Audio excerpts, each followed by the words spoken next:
मेरा आप सबसे आग्रह है, सभी प्रेमी जो बाहर से सुखताल धाम आए हैं, आप लोग जपमाली तो लाए ही होंगे, क्योंकि प्रायः सभी भगवान के भक्त हैं।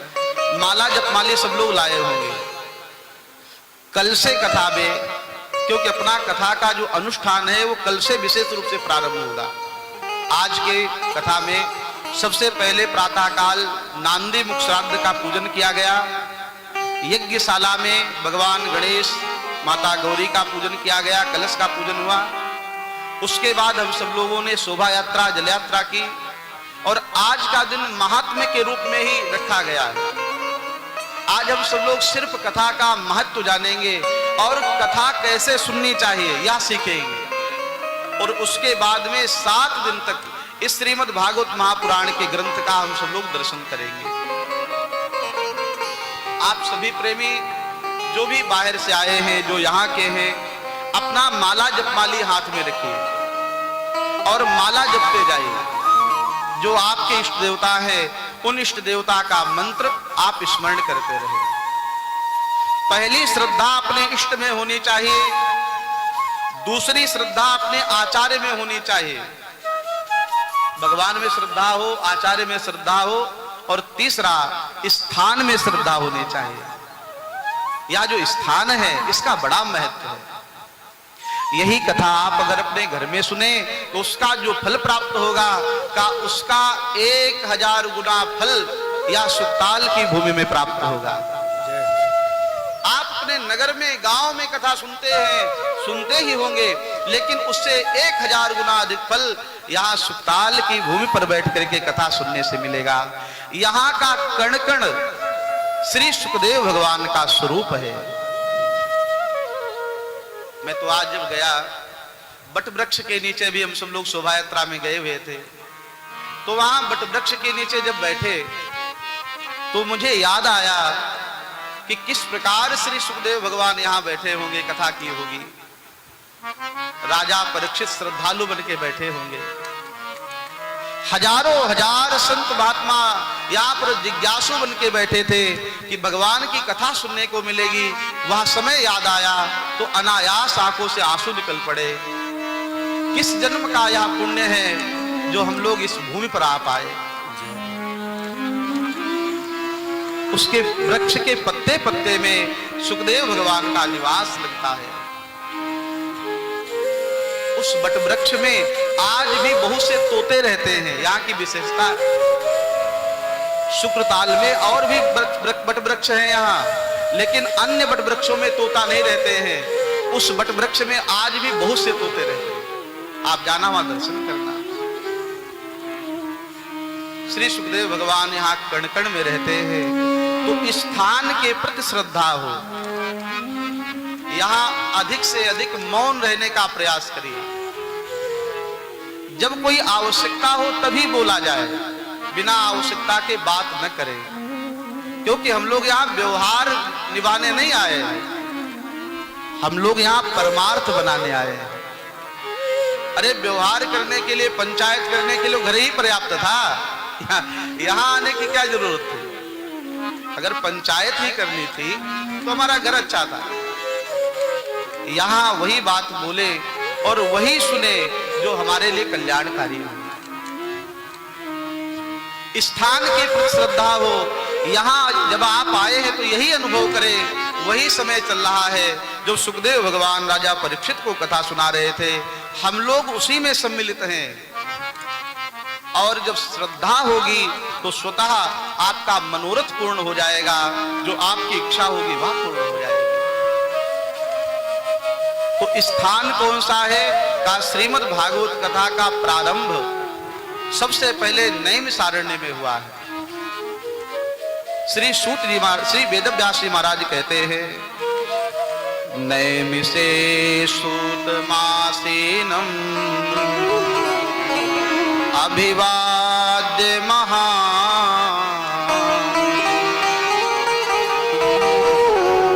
कथामृत रसास्वाद कुशलः शौनको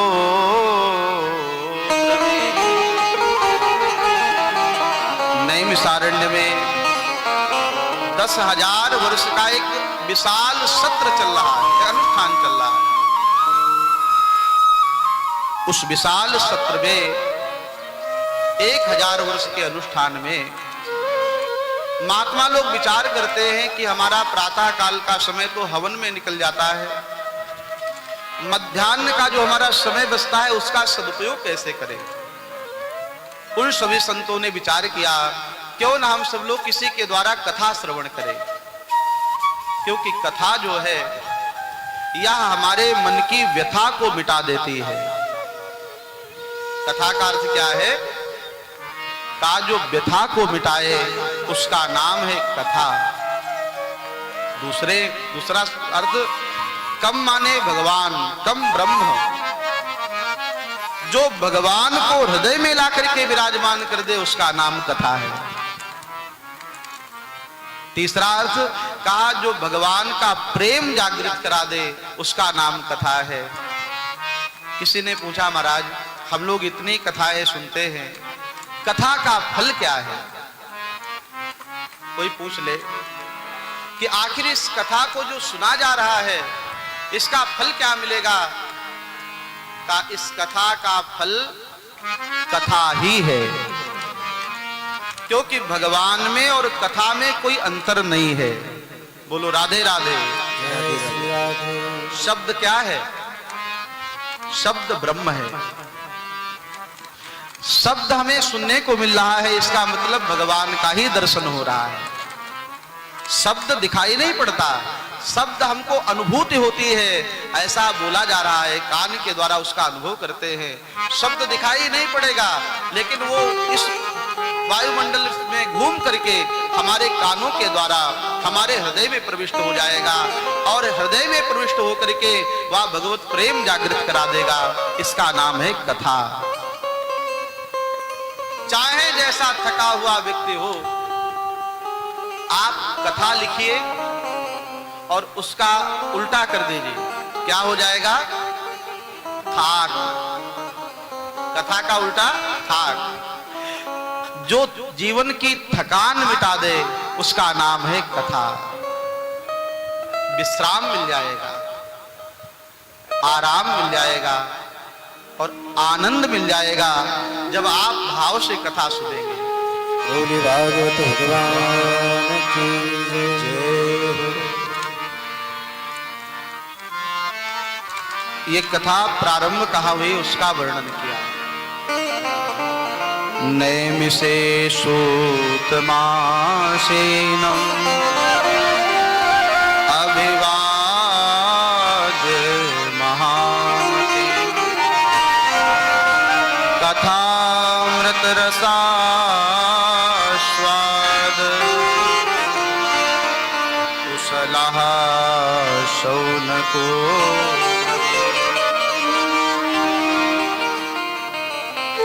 संत महात्मा विराजमान है। उन सब महात्माओं के मध्य एक बड़े वृद्ध संत हैं जिनका नाम है शौनक जी। वहां पर बैठे हुए सब महात्माओं से सबसे उम्रदार महात्मा है, अनुभव वृद्ध भी हैं, ज्ञान वृद्ध भी है, वयो वृद्ध भी है, अनुभव भी जीवन का है। और इनका एक विशेषण दिया है, क्या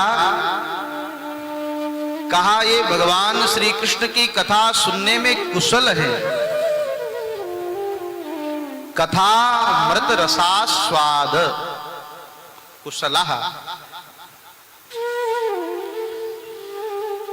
ये शब्द बड़ा सुंदर है। कहा आप किसमें कुशल हैं? तो कोई व्यक्ति किसी वस्तु में कुशल होता है, कोई किसी में कुशल होता है। कहा लेकिन शौनक जी महाराज है कथा मृत रसास्वाद कुशलः, भगवान श्री कृष्ण की कथा सुनने में कुशल है। और यह कुशलता जो है यह वंदनीय है। संसार के विषयों को देखने में सुनने में हम कुशल हैं, तो वह कुशलता हमारी निंदनीय मानी जाएगी। लेकिन भगवान श्री कृष्ण की कथा को सुनने में कुशल हैं का ये शौनक जी का विशेषण है। भगवान की कथा सुनने की विशेषता जिसमें आ जाए का वह व्यक्ति वंदनीय हो जाता है। उम्रदार महात्मा है और वहीं पर एक नवयुवक महात्मा पधारे हैं जिनका नाम है सूत जी। सब महात्मा उठकर के खड़े हो गए और श्री सूत जी महाराज का स्वागत किया। कहा महाराज उम्रदार महात्मा है, फिर सूत जी का स्वागत क्यों कर रहे हैं? कहा ये महात्मा वयोवृद्ध तो हैं, लेकिन सूत जी महाराज जो हैं ये ज्ञान वृद्ध है। वयोवृद्ध से ज्यादा श्रेष्ठ ज्ञान वृद्ध को माना जाता है। आप कितने वयोवृद्ध हैं उससे ज्यादा श्रेष्ठ आप कितने ज्ञान वृद्ध हैं। हमारे यहाँ उम्रदार से ज्यादा ज्ञानवान को श्रेष्ठता दी जाती है। ज्ञानवान है। ऐसे सूत जी को देख करके सब महात्मा उठ करके खड़े हो गए। अभिवाद्य महामती प्रणाम किया, अभिवादन किया। स्वागत है महानुभाव, पधारिए, आपका स्वागत है। भगवान आप कृपा करके हमें भगवान की कथा सुनाइए। कौन सी कथा? तो का संसार का विषय बढ़े ऐसी कथा नहीं सुनानी है। एक महात्मा जी हमारे अयोध्या के बड़ी अच्छी बात कहते हैं, कथा वही है जिससे भगवान का प्रेम बढ़े।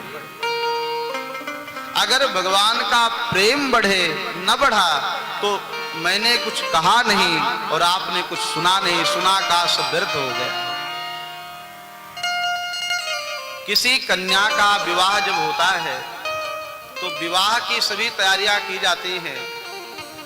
विवाह के लिए मंडप पांडाल बनाया जाता है, बारातियों को आमंत्रित किया जाता है, सब तैयारियां हो जाती हैं, बढ़िया बढ़िया मिठाइयां बनती हैं। लेकिन जब वरमाला डालने का समय आए, कन्या और वर सामने खड़े हो और उस समय वह कन्या वर के गले में माला डालने से मना कर दे। सब तैयारियां बहुत अच्छी है, बढ़िया बारात आई है, बढ़िया टेंट लगा है, बढ़िया मिठाइयां बनी है, लेकिन कन्या दूल्हे को स्वीकार न करे कि यह पति हमारे योग्य नहीं है, मैं इसका स्वीकार वर्ण नहीं करूंगी। तो बताइए बारात की हुई सभी तैयारियों का कोई महत्व है? तैयारियां बहुत बढ़िया है, लेकिन कन्या ने वर का वर्ण तो किया ही नहीं, तो सब तैयारियों पर पानी फिर गया, सब तैयारियां व्यर्थ हो गई। वैसे ही हम कथा में आए और कथा को अगर सुना, भगवत प्रेम जागृत नहीं हुआ तो हमारी भी तैयारियां उसी तरह व्यर्थ हैं जैसे कन्या के विवाह की तैयारियां बिना कन्या के वर्ण करने से। हमारा हृदय भगवान को स्वीकार करना, हमारा हृदय जो भगवत प्रेम शून्य है उसमें भगवत प्रेम जागृत हो जाए और भगवान का प्रेम जागृत हो जाए। पता कैसे चलेगा? मैं आपको बता दूं, आपको अनुभव हो जाएगा आपको भगवान का प्रेम है कि नहीं है। आप कहेंगे महाराज कैसे पता चले? तो कहा गोस्वामी जी ने सिद्धांत दिया है, उस सिद्धांत को आप सुने और वैसा अनुभव होने लगे तो समझ लेना आपने कथा को सुना और कथा आपकी फलित हो गई।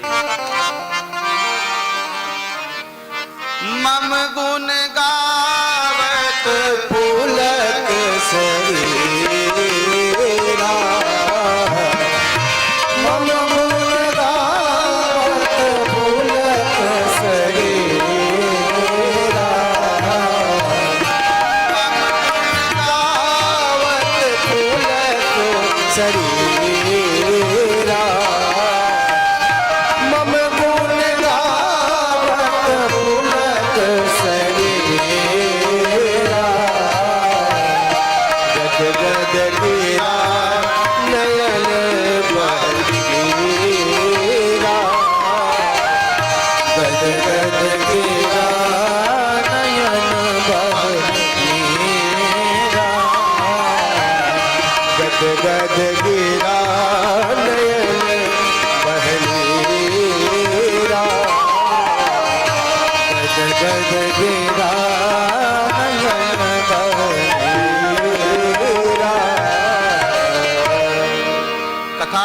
समय जब कंठ अवरुद्ध होने लगे, वाणी गदगद हो जाए, वाक् गदगदा द्रवते यस्य चित्तम रुदत् भीक्षणम हसति कुचिच्च विसृज्य उदगायति नृत्यम करोति मद भक्ति युक्तो भुवनम पुनाति।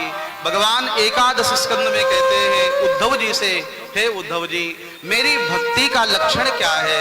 का वाक् गदगदा द्रवते यस्य चित्तम, मेरा गुणगान हो और वाणी गदगद न हो तो का वह गुणगान व्यर्थ माना जाता है।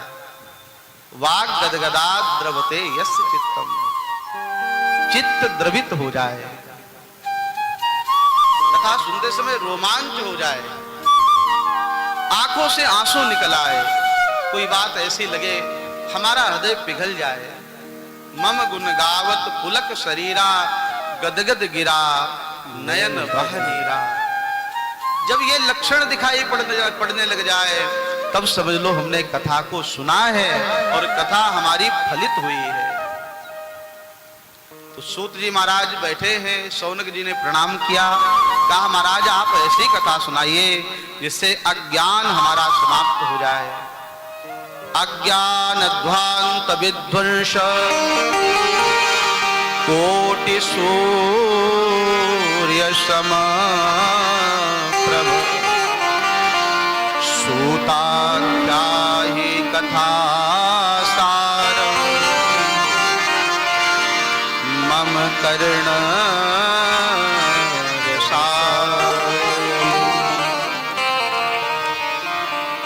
अज्ञान ध्वंस विध्वंस, अज्ञान को मिटाने के लिए आप करोड़ों करोड़ सूर्य के समान हैं। हे सूत जी, आप भगवान की कथा सुनाइए। और कथा नहीं का कथा सारम, कथा का सार क्या है?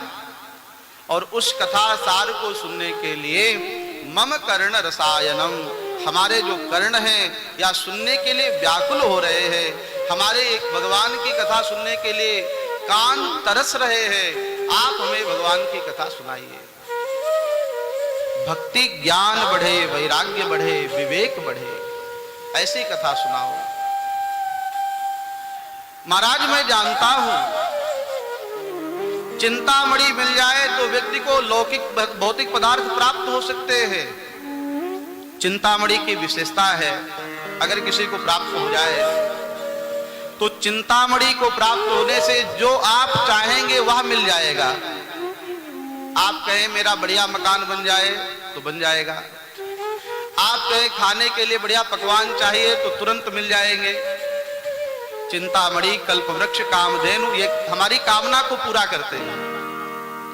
लेकिन अगर कोई कहे हे चिंतामणि मुझे भगवान का वैकुंठ का दर्शन करा दो, तो चिंतामणि और सब कुछ दे सकती है, भगवान के वैकुंठ का दर्शन नहीं करा सकती। चिंतामणि से कहो मुझे भगवान का दर्शन करा दो तो चिंतामणि कहेगी और जो चाहो ले लो, भगवान का दर्शन नहीं करा सकती। चिंतामणि सब कुछ दे सकती है। चिंतामणि लोक सुरद्रुह स्वर्ग संपदम, कल्प वृक्ष, वहां जाओ जो चाहोगे मिल जाएगा। आप लोग यहां आए हैं, शुक्रताल धाम हनुमत धाम में कल्प वृक्ष भी है। मैं आप सभी को निवेदित करूं, ये अपने पीछे ही नक्षत्र वाटिका है जहां पर हम लोग ठहरे हुए हैं। उस नक्षत्र वाटिका में कल्प वृक्ष का दर्शन जरूर करना। पूरे भारत में एक दो ही ऐसे स्थान है जहां यह कल्प वृक्ष है, उसका बड़ा दिव्य दर्शन है। तो कल्प वृक्ष, चिंतामणि और कामधेनु ये सांसारिक पदार्थ दे सकती है। सुख चाहिए, वैभव चाहिए, संपत्ति चाहिए, मिल जाएगा। लेकिन चिंतामणि से कहिए कि हमें शांति दे दो तो चिंतामणि कहेगी मैं सुख तो दे सकती हूं लेकिन शांति नहीं दे सकती। और बिना शांति का सुख किस काम का? सुख आ जाए लेकिन शांति ना आए तो उस सुख का कोई महत्व नहीं है। चिंतामणि भगवान के वैकुंठ का दर्शन नहीं करा सकती, कल्प वृक्ष कामधेनु भगवान का दर्शन नहीं करा सकते। का इसके लिए कहां जाना होगा? का प्रयक्षति गुरु प्रीतो वैकुंठम योगी दुर्लभ। अगर हमको भगवान का दर्शन करना है, अगर हमने शांति की प्राप्ति चाहे, अगर हमको भगवान का धाम का आवास चाहिए, वैकुंठ का दर्शन करना हो, तो कहां जाएं? का प्रयक्षति गुरु प्रीतो। तो अपने गुरुदेव के पास, किसी संत के पास, किसी महापुरुष के सानिध्य में बैठे और वहां भगवान की कथा सुने, तो कहा कथा में ये तीनों मिल जाते हैं। बोलो राधे राधे। जो काम चिंतामणि नहीं कर सकती, जो काम कल्प वृक्ष नहीं कर सकता, जो काम धेनु गाय नहीं कर सकती, वह काम भगवान की कथा करती है। कथा में जाने से शांति भी मिलती है, कथा में जाने से हमको आनंद भी मिलता है, और कथा में भगवान की प्राप्ति भी होती है। श्री सूत जी महाराज ने कहा, हे सौरभ जी, आपने बड़े सुंदर प्रश्न किए हैं, मैं आपके सामने निवेदन करूं। ये काल रूपी सर्प सारे संसार को डसने के लिए तैयार बैठा है। काल क्या है? काल व्याल मुखग्रास त्रास निर्नाश हेतवे श्रीमद्भागवतम शास्त्रम कलौ कीरेण भाषितम्। हम सभी लोग क्या हैं? काल रूपी सर्प के व्याल के मुख के ग्रास हैं। काल क्या है? सर्प है, और यह सर्प सबको ग्रस रहा है। मुखक ग्रास, ग्रास किसको कहते हैं? आपने भोजन किया, आपने दाल चावल सब्जी मिला करके एक रोटी का टुकड़ा अपने मुख में रखा, और मुख में रखने के बाद आप उसको चबाने के लिए स्वतंत्र है। आप जब चाहें तब उस रोटी के टुकड़े को आप चबा सकते हैं, है ना स्वतंत्र। आप सब लोग भोजन करते हैं तो कौर को ग्रसने में हम स्वतंत्र हैं। उसी प्रकार काल हम सभी को ग्रसने में स्वतंत्र है। काल व्याल मुख ग्रास, काल के मुख के हम सब लोग ग्रास बने हुए हैं। कोई कल चला गया, कोई आज जा रहा है, कोई कल चला जाएगा। काल जो है या सर्प है, इसके भय से बचने के लिए साधन क्या है? मुखग्रास त्रास निर्नाश हेतवे। उसके लिए क्या करना है? का श्रीमद् भागवतम शास्त्रम, श्रीमद् भागवत की कथा सुनी जाए तो काल का जो भय है वह समाप्त हो जाएगा, जो मृत्यु का भय है वह समाप्त हो जाएगा। मृत्यु उतना भयानक नहीं होती जितना मृत्यु का भय भयानक होता है। मृत्यु का भय डरावना होता है। का मृत्यु का भय समाप्त हो जाए तो हमारा जीवन आनंदमय हो जाए। मरने का जो भय है ये बहुत डरावना होता है। मृत्यु के भय से मुक्त करती है ये भागवत की कथा। त्रास निर्नाश है तबे, इसलिए भागवत की कथा सुनो। श्रीमद्भागवतम शास्त्रम कलौकीरेण भाषितम। यह भागवत महापुराण कलयुग में, द्वापर युग समाप्त हो चुका था, कलयुग प्रारंभ हो चुका था। राजर्षि परीक्षित के द्वारा कलयुग को दंडित किया गया, और कलयुग ने रहने के लिए 4 स्थान मांगे थे। आप सब लोग जानते हैं, राजा परीक्षित के सामने ही कलयुग प्रारंभ हो चुका था।